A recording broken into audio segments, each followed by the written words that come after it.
आप सोचते हैं कि आप इस अंतर को जानते हैं, ये वैश्विक दिग्गज ओरियो और इसका सबसे बड़ा भारतीय प्रतिद्वंद्वी।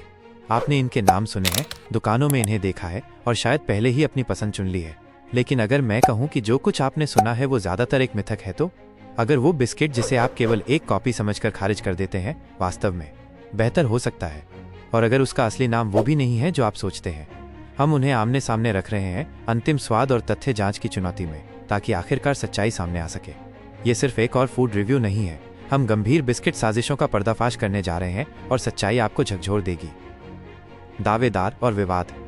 ठीक है, चलिए शुरुआत से ही सबसे बड़े मिथक को साफ कर देते हैं। आपने ओरियो बनाम ओरो नामक वीडियो पर क्लिक किया, लेकिन मुझे स्वीकार करना होगा यही मिथक का हिस्सा है। जबकि कुछ ब्रांड ओरो नाम का इस्तेमाल कर सकते हैं, लेकिन भारत में ओरियो का असली बड़ा प्रतिद्वंद्वी वास्तव में ओरो कहलाता ही नहीं, ये है पार्ले का फैबियो। और यही भ्रम असली वजह है कि हम यहाँ हैं। एक तरफ है बिस्किट की बादशाह ओरियो, 1912 में लॉन्च हुआ। ये एक वैश्विक आइकॉन है और 21वीं सदी का सबसे अधिक बिकने वाला बिस्किट। जब इसकी पेरेंट कंपनी मॉन्डलेज ने लगभग 2011 में ओरियो को भारत में लाया, तो वे केवल एक बिस्किट नहीं ला रहे थे, वे एक संस्कृति ला रहे थे। ट्विस्ट लिक डंक पूरी तरह से एक मार्केटिंग मास्टरपीस बन गया और आज भारत ओरियो के दुनिया के शीर्ष 5 बाजारों में से एक है। ये वो कुकी है जिसे हर कोई जानता है और जो भी ब्रांड हिम्मत करता है उसके लिए बेंचमार्क है। और दूसरी तरफ है भारतीय दावेदार, एक ऐसी कंपनी से जो खुद एक दिग्गज है, पाल प्रोडक्ट्स। पाल भारत में एक किंवदंती है, पाल जी के निर्माता, जो एक राष्ट्रीय धरोहर जैसा बिस्किट है। 2020 की शुरुआत में उन्होंने फैबियो लॉन्च किया, एक बिस्किट जो दिखता था, खैर अविश्वसनीय रूप से परिचित। समानता इतनी ज्यादा थी कि ये सिर्फ ग्राहकों का ही ध्यान नहीं खींचा, इसने मॉन्डलेज के वकीलों का भी ध्यान खींचा। हाँ, यहाँ कहानी दिलचस्प हो जाती है। इन बिस्किट्स के पीछे पूरा कानूनी ड्रामा है। मॉन्डलेज ने पार्ले को ट्रेडमार्क उल्लंघन के लिए दिल्ली हाईकोर्ट में घसीटा, ये कहते हुए कि फैबियो धोखे से मिलता जुलता कॉपी है ओरियो का। उन्होंने पैकेजिंग, डिजाइन और यहाँ तक कि नाम की ओर इशारा किया। कोर्ट की लड़ाई गर्म हो गई। पार्ले ने पलटवार किया, लेकिन कोर्ट ने ओरियो और फैबायो की तुक पर गौर किया। 2023 की शुरुआत में कोर्ट ने ओरियो के पक्ष में फैसला दिया और पार्ले पर एक निषेधाज्ञा लगा दी, जिसने उन्हें फैबियो नाम इस्तेमाल करने से रोक दिया। तो ये सिर्फ स्नैक की लड़ाई नहीं है, ये बिस्किट सर्वोच्चता की कानूनी जंग है।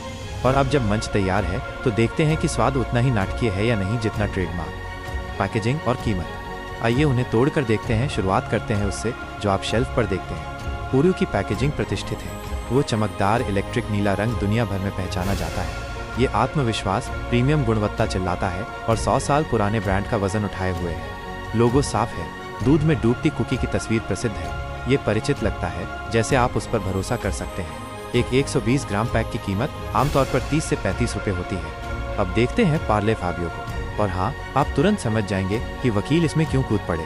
रंगों का पैलेट संदिग्ध रूप से नीला और सफ़ेद ही है। जिस तरह से बिस्किट दिखाए गए हैं, क्रीम झलकती हुई बिल्कुल ओरियो वाइब्स देती है। लेकिन पार्ले हमेशा से वैल्यू का राजा रहा है। 120 ग्राम का पैक लगभग 30 रुपये का था, अक्सर ओरियो से थोड़ा सस्ता।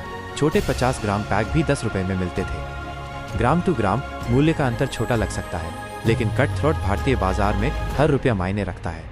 ओरियो खुद को प्रीमियम लेकिन सस्ता ट्रीट बताता है। पार्ले फैबियो के साथ उसी जगह को निशाना बना रहा था, लेकिन अपनी क्लासिक वैल्यू फर्स्ट अप्रोच के साथ। तो शुद्ध मूल्य के हिसाब से अंक पार्ले को जाना चाहिए, लेकिन पैकेजिंग धारणा के बारे में है और ओरियो की वैश्विक ब्रांडिंग को हराना मुश्किल है। ये राउंड करीबी है, लेकिन केवल वैल्यू के लिए चुनौतीकर्ता जीतता है। विजुअल्स और खुशबू, अब देखते हैं अंदर क्या है। हम उन्हें साइड बाय साइड रखकर असली तुलना करते हैं। पहले रंग, ओरियो में गहरा लगभग काला कोको रंग है, ये डार्क और इंटेंस है। फैबियो बिस्किट थोड़ा हल्का है, शुद्ध काले से ज्यादा डार्क ब्राउन। सूक्ष्म अंतर है, लेकिन मौजूद है। पैकेजिंग और मुकदमों को भूल जाइए, असल में स्वाद में कौन बेहतर है। मेरे असिस्टेंट ने इन्हें मिक्स कर दिया है, तो मैं ब्लाइंड हूँ। हमारे पास बिस्किट ए और बिस्किट बी हैं। पहले उन्हें ड्राई ट्राई करते हैं, कोई दूध नहीं, सिर्फ बिस्किट। मैं बिस्किट ए से शुरू करता हूँ।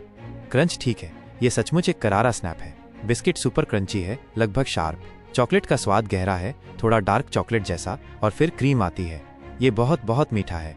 टेक्सचर क्रम्बली है और ये आपके मुंह में तेजी से पिघलता है। वह मिठास लंबे समय तक रहती है। अब बिस्किट बी, क्रंच इसका स्नैप अलग है। ये शार्प क्रैक से कम और ज्यादा संतोषजनक क्रंच है। बिस्किट ठोस लगता है। चॉकलेट का स्वाद है, लेकिन उतना आक्रामक नहीं। यह अधिक संतुलित है। और क्रीम मीठी है, लेकिन बिस्किट ए जितनी शुगर वाली नहीं। मुझे लगता है मैं वेनिला को और साफ स्वाद ले पा रहा हूँ, और शायद वही मसाले की हल्की झलक भी। यह ज्यादा मैच्योर संतुलित स्वाद है। स्वाद के आधार पर biscuit a classic sugar rush है जिसकी बहुत लोग लालसा करते हैं। बिस्किट बी थोड़ा ज़्यादा कॉम्प्लेक्स और कम भारी लगता है। मेरी व्यक्तिगत पसंद बिस्किट बी है, लेकिन असली टेस्ट, वो जो पूरी कैटेगरी को परिभाषित करता है, वो है डंक। दूध का गिलास तैयार है, देखते हैं बिस्किट ए इसे कैसे संभालता है। 3 सेकंड डंक। 3, बाहर निकालते हैं। इसने दूध को परफेक्ट सोख लिया। ये नरम है लेकिन पूरी तरह से गड़बड़ नहीं। इसने अपना आकार रखा। स्वाद बिल्कुल वही है जो आप चाहते हैं, एक स्वादिष्ट चॉकलेटी मिल्की सपना। दूध ने मिठास को पूरी तरह काट दिया, एक क्लासिक डंकर। अब बिस्किट बी, वही टेस्ट। 1, 2, 3। ठीक है, ये दूध से निकालते समय थोड़ा कठोर लगता है। इसने दूध सोख लिया, लेकिन बिस्किट ए जितना नरम नहीं हुआ। इसमें अब भी उसका मूल टेक्सचर है।